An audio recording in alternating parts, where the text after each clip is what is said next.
these efforts, India would gain the economic strength as emphasized by Mrs. Gandhi.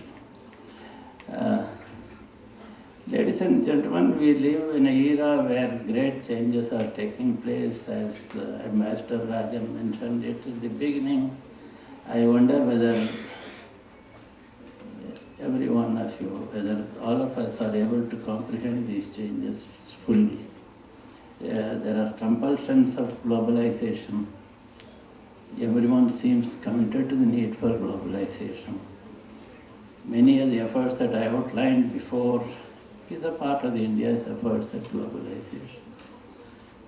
Of course, globalization brings opportunities. At the same time, globalization brings threats to traditional identities. It brings in greater uncertainties. Some of the opposition to globalization stem out of this threat. The expression globalization itself is difficult to define. On most occasions, globalization tends to be defined in terms of economic dimension.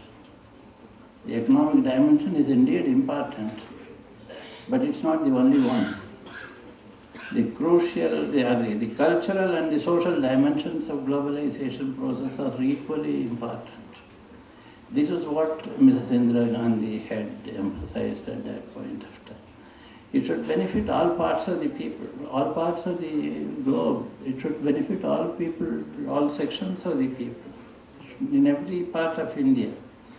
All sections of the society must be benefited, not just benefit some regions or some sections of the society. In fact, the present government in its common minimum program are trying to address this problem and correct the distortions that have crept in our past policies. See that the benefits reach the less privileged sections of the society while attempting to record a high rate of growth. India is fast changing. I personally believe that in the next few years we will be able to sustain a growth rate of 10%. The transformation in India that will take place will transcend all economic issues. India is a country that is today much more confident about its economic promise and potential. A country that now believes that the promised tryst with destiny can be fulfilled in full measure. Here is a country that is remarkably young, with a medium age that is now 24. Being a young country, India should be a better poised to adapt to the uncertainty and distortions resulting from globalization. At the same time, one must be conscious of the divide that exists in India. There is a 21st century manufacturing and services sector. We see great strength displayed by India in managerial abilities, software and outsourcing. These are most visible. But at the same time, there is also a 19th century rural economy. The benefits of globalization have not reached this section of the rural population. The skill lies in all of India should feel that they are partners in this progress. Benefits should not be seen only in parts. It is in this context I feel that the integrated learning process adopted by this institute and the training imparted by them to the young boys and girls to take an integrated view of India's problems is very sound and laudable. I congratulate all of you in this institute, particularly the faculty, in training the young generation to live up to the ideals of Mrs. Indira Gandhi and the founding fathers of this country. To those of you who are studying here, students, I would say that never before India offered such a large and challenging opportunities for the young boys and girls. Ambassador Rajan in his introductory remarks also said that we are going to be in a very promising times. We are in a most exciting phase of India's development. You are all a very privileged few. I do hope that with the knowledge gained in this institute, you have a great role to play and succeed in achieving your cherished goals. Thank you very much.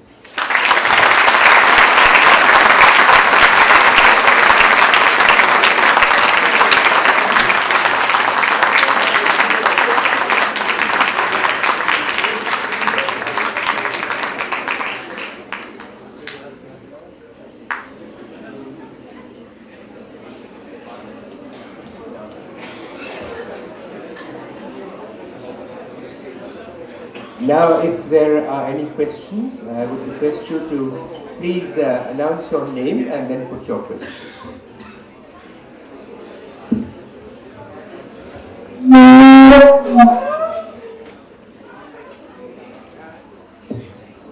This is John. Mike.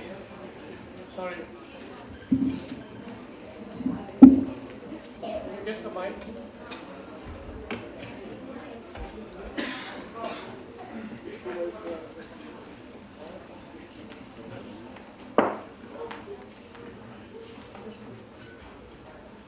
Two short questions and an observation on which I request the response of Dr. Krishnamurthy. First of all, let me congratulate you, sir, on a very, very sweeping and a very comprehensive view of the economy as it has grown from the days of Pandit Nehru to the present times. Now to my short questions. One is, sir, with the wisdom of hindsight, can we say that the 1974 Pokhran explosion, was it necessary? Did it take us forward? Or did it put it back? Did it meet the objectives? Whatever were the objectives, or did it not? The second one is the distrust of the private sector to which you referred. Again, is this a question of trust getting trust begetting trust and mistrust getting mistrust? Because the same private sector which was mistrusted earlier is now responsible for giving us growth rate which is approaching 10%. Or 9% it is already achieved. The third question, sir, if I may say so. Now, as chairman of the National Manufacturing Competitiveness Council, what is it that we are trying to do in respect of? What is the approach broadly that you are adopting to address this problem of low productivity and low competitiveness in Indian manufacturing? And lastly, an observation, sir, you said that unemployment among youth is a very big, huge issue. I would submit in all humility that probably services sector has more employment generation potential than manufacturing, on which you seem to place. Thank you, sir.